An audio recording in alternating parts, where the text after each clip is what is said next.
Hello, and thank you for joining me today. You may be aware that we at the CCMA are hosting a contact centre outsourcing summit in Manchester on the 18th of May. It's a roundtable, open forum type event for in-house contact centre leaders who currently outsource or are looking to outsource all or part of their customer contact operation. This event, it's open to members and non-members, and it is in response to what we're seeing as a real current outsourcing trend. And we want to really help contact centre leaders, people like yourselves, to really understand why, what, and how to outsource through strong partnerships. And we are delighted that TKG is supporting the summit. And so I thought I would ask the CEO and co-founder from TKG, Spencer Brooks, if he would come and join me live on LinkedIn for a chat about what is happening in the outsourcing market. So, Spencer, thank you for joining me. Well, thank you for the invitation. And I'm definitely a rookie on LinkedIn Live. So look after me as we kind of go through this to make sure that I try and give the best presentation possible for the day. But yeah, really looking forward to this, and also for the event later in the year in terms of where we're kind of supporting you in the CCMA. Thank you so much. And I can't wait for that event and just to hear all the challenges that in-house folk are having around outsourcing and how we can support them to really build those really strong relationships with the outsourcing community, which I know the outsourcers also want. So that's going to be a really fascinating summit. But first, Spencer, I have to ask you, TKG, relatively new in the market as a brand. Who are you? What are you? What do you do for our members? What do you do for the market? Well, I suppose you kind of said it, you want to help your members and others kind of, find the right partner or source the right elements of services in the market. And that's what we're here for. So, we're an independent business that basically has the whole of market view. And we do that through our platform. We're not a broker, so our suppliers don't pay to be on our platform or any of the work that's provided. But we basically use a combination of our expertise of knowing the market, our sourcing platform, to match the best requirements possible for someone either already outsourcing or looking to outsource with the best provider to deliver those services for them. I mean, my background has been outsourcing for the last 25 years, and our co-founders as well have been in that background as well. So we pretty much know most things that are either happening or have happened in the industry. So our suppliers are all pre-vetted, and so they can take comfort that we've already done a lot of the work for them before they kind of make a decision who to kind of work with. So that's what we do. We are different. We like to be disruptive. So we're coming after some of the others that are probably a little bit more traditional in terms of the way that outsourcing procurement is done. Interesting. And so that, given both your personal background and the background of TKG and what you guys do, that does kind of make you a bit of an expert in the field of outsourcing. So given what you've just told me, what is happening in the market? What is happening in the UK right now in outsourcing? Well, I mean, there's some broader context about what's happening in the UK economy altogether. It's well reported around all the inflationary issues that are going on. There's a tightening of the labour market in terms of that kind of supply out there. Supply chains are not there, so access to maybe technology or IT or consumables and stuff. And obviously there's the general fears around a recession, which is tightening things like access to financial markets and cash. So that normally drives a massive boom in outsourcing. The last time that happened was post the financial crash. So you see quite a bit of what would normally happen. The difference this time, though, is that the inflationary issues are actually in the market itself. So what we're finding is that people are looking to outsource, but they might be skipping in the UK to outsource and going straight to a different location, an English-speaking location in a nearshore or even an offshore. So I think we're definitely seeing a lot of outsourcing from UK companies. Whether it's in the UK is normally about the maturity of those buyers. So somebody who might have outsourced previously in the UK are probably looking to move that offshore. But people who are doing what we normally call first generation outsourcing, so normally in-house, are probably taking some tiny steps and doing that in the UK first. So I think there's definitely a lot of movement in terms of what's happening in terms of buyers actively doing stuff in the UK. And it's interesting because I do hear in the market that that organisations want to outsource in the UK, but I guess that and there are lots and lots of opportunities for that. We're seeing a lot of outsourcers really growing. Unfortunately, as we've seen just very recently in the news, we've seen UK outsourcers struggling. But there does seem to be a real appetite to outsource in the UK. Yeah, absolutely. I think your point about a couple of struggling, I mean, there's definitely a post-pandemic issue within the kind of mid-tier market. So a lot of organizations won quite well out of COVID. So they were supporting government, they were supporting online services, and they're supporting and they had a lot of financial support from the government. So what we're seeing is that post-pandemic where all of those support is kind of started to drop off, and we're seeing the underlying profitability or delivery of some of those kind of medium tier organizations, which will lead to consolidation. There will be some element of smaller players, but the well-run organizations in the UK at a mid-cap level, so SME 50 million turnover or less, have got great capabilities for organizations that are looking to outsource something on a smaller scale. So that point about matching requirements is around culture, it's around scale, it's around fit. So there's definitely things moving in that direction in terms of making sure that people are looking to access technology or certain skill sets. So there's definitely a need for outsourcing. That's definitely the trend, in that it will grow again. The UK market will grow again in terms of scale of outsourcing. And technology seems to be a real factor that I hear the outsourcers talking about, their technical capability. And how is that in the UK? Are we really strong in that space? Contact center outsourcers having really strong technical capability. Yeah, I mean, a lot of the big technology is obviously from the US, but it's kind of sold locally, either through outsource partners or kind of through third parties. So I think access to technology is definitely needed. Legacy internal technology has always kind of been left to kind of fall behind, maybe billing systems or CRMs and that kind of stuff. So the ability for buyers to access more than just people and technology is really important.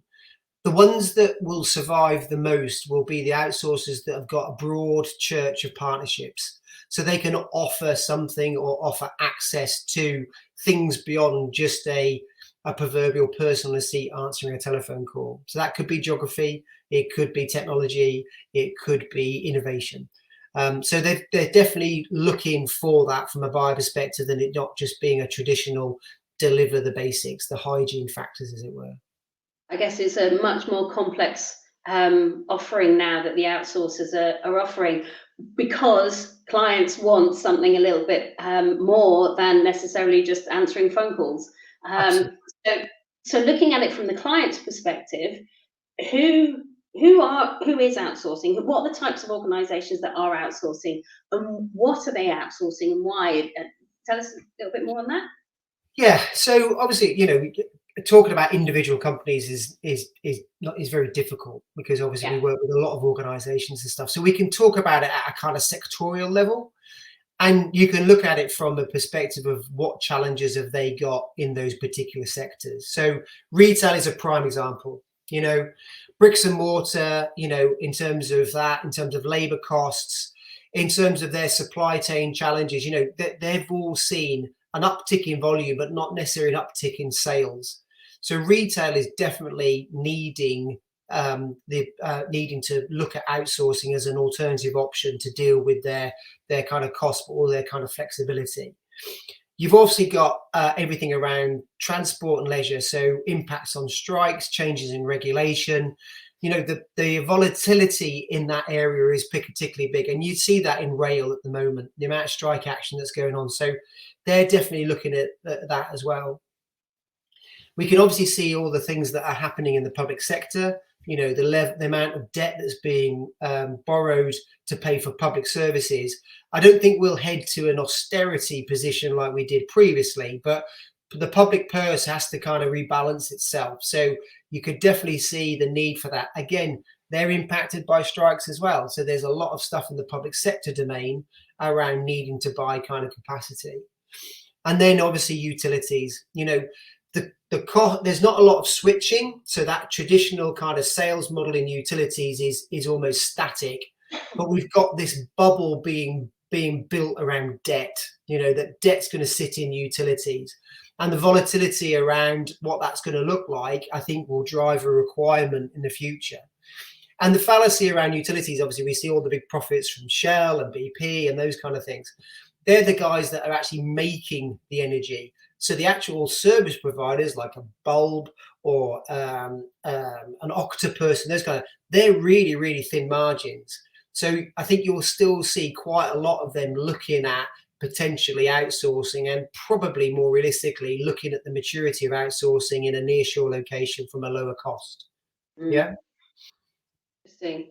And what are they outsourcing? Is it service? Is it sales? Is it just a little bit of extra capacity just to deal with peaks? What are they outsourcing? Yeah, simplicity is always the first thing. So every buyer, every conversation we kind of have, it always starts with what we do is too hard, no one can do it. Kind of, that's the general kind of narrative. So it's kind of peeling back the layers of that kind of onion to get underneath the things that are the most simplest things to deal with. So FAQ. So in retail, it's FAQ. It's where's my order kind of activity. Utilities, it would be more around, tariff change. Obviously, like I said, there's not a lot of that on at the moment.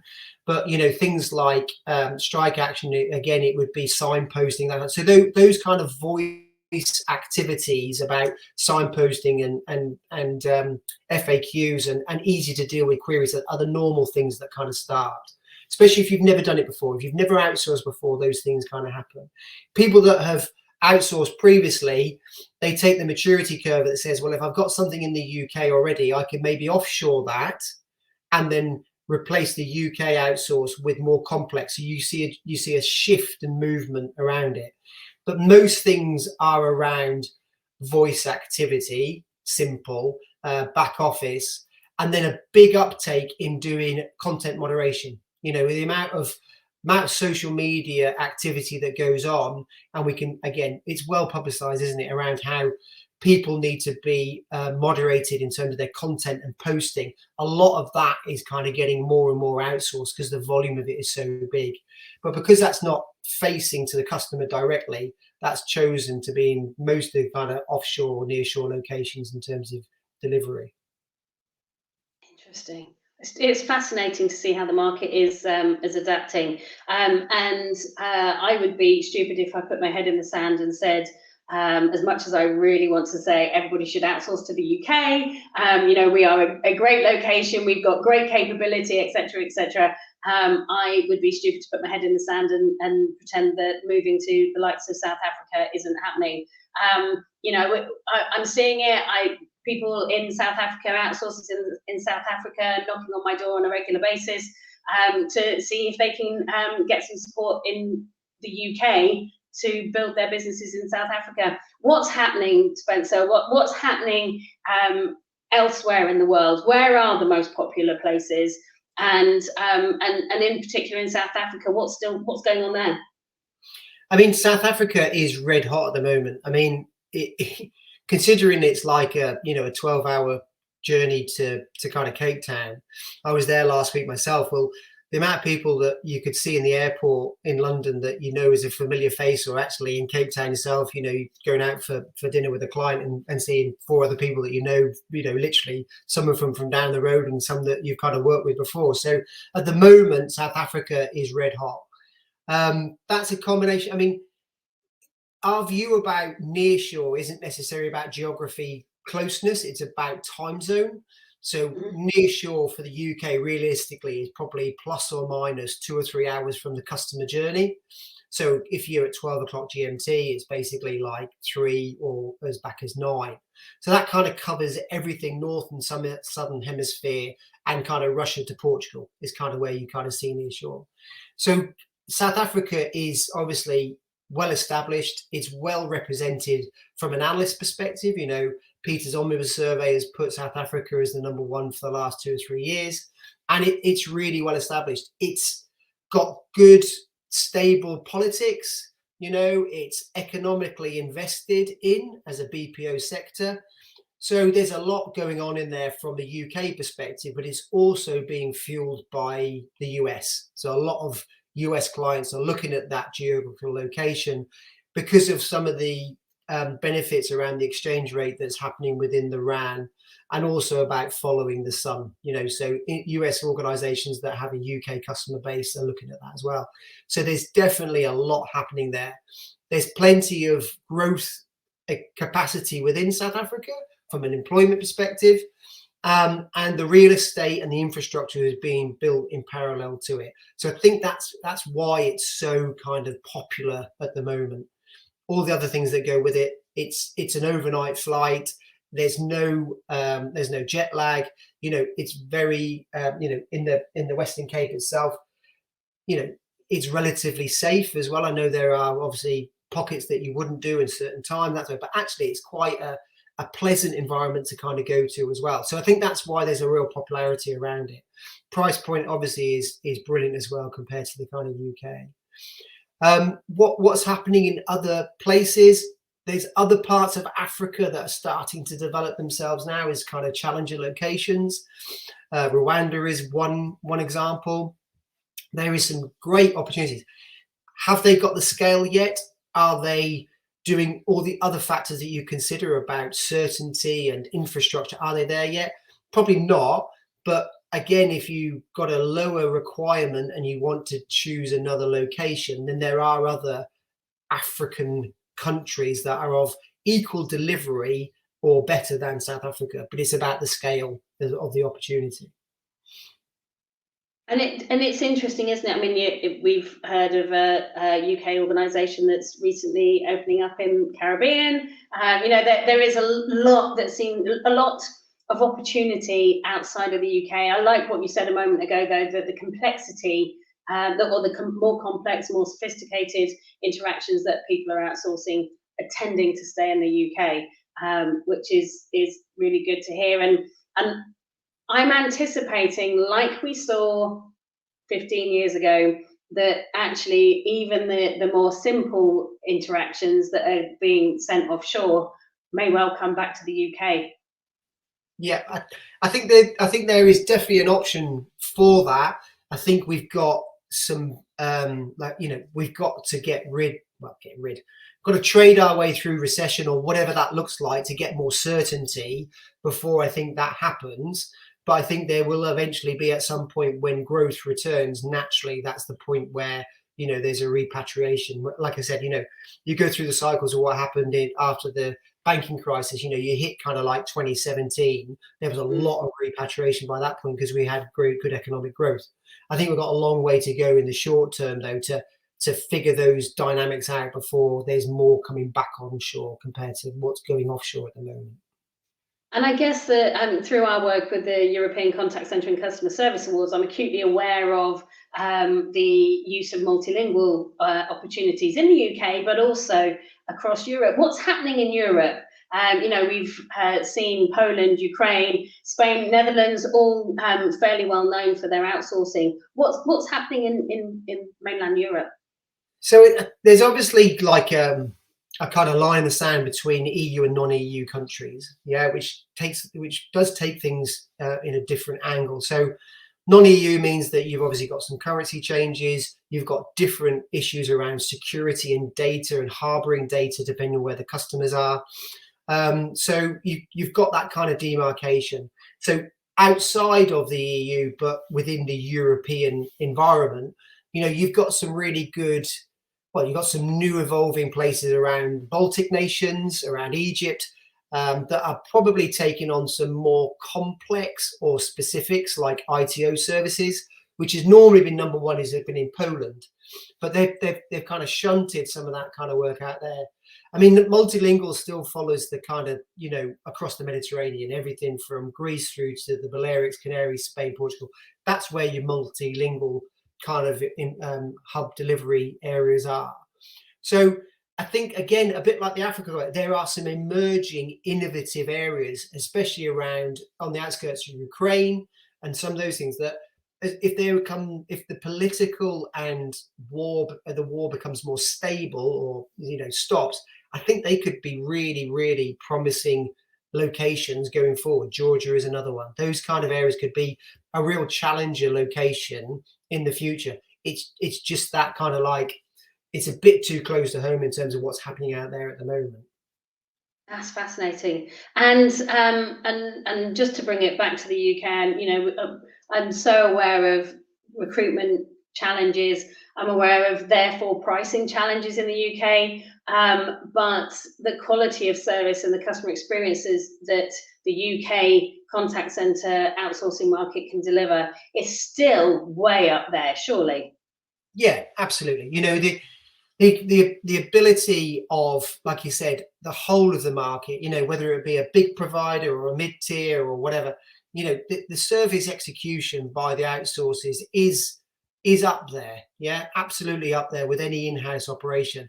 And like we said, they do it for a living. They're there just to do that. So their efficiency and their effectiveness to deliver people to the point of quality is absolutely in a really good space. And I think the industry is really, really strong. It's in a really strong position. Like I said, there's a few things out there with some, businesses that have traded probably, not as well as they could have done, but the large majority are definitely in a good position. I do think there'll be consolidation though. I mean, we've seen some of the news this week, haven't we, about two major players kind of coming together. I think there'll be more consolidation at some point. So buyers choosing who they really want to work with, I think it's going to be quite interesting over the next kind of 12 to 18 months. Thank you so much, Spencer. This has been fascinating, and really appreciate you sharing your insights. I know you're all over the market, have been for a long time. So this has been really super useful. Thank you, Spencer. All right, brilliant. Thank you very much for inviting me.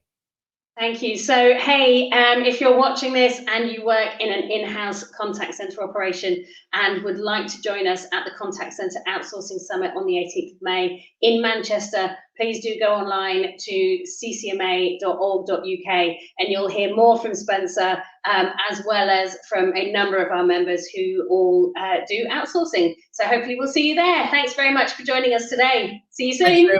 Bye.